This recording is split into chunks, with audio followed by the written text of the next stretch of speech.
ఏం చేసిండు రేవంత్ రెడ్డి? ఏం చేసిండు? మనం ఓటు వేసినాము, ఓటు వేసి గెలిపించినాము. ఏం చేసిండు అన్నట్టు? 2 లక్షలు మాఫీ చేస్తా అన్నాడు, చేయలేడు. మళ్ళీ ఏమో రైతు బంధువులేమో 7,500 వేస్తా అన్నాడు, వేయలేడు.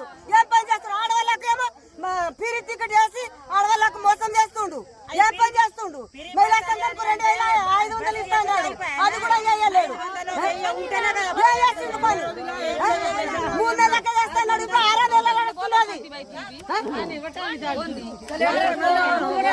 500లకు సిలిండర్ చేస్తా అన్నాడు, 1000 రూపాయలకు సిలిండర్ బుడ్డి వేస్తున్నాడు. లాభం ఉన్నది, ఏం లాభం ఉన్నది? ఏ ప్రభుత్వం ఏం పని చేసిండు? ఏదో టీఆర్ఎస్ మన తెలంగాణ తెచ్చిండు, మనమే మోసం చేసుకున్నాము. ఇప్పటికైనా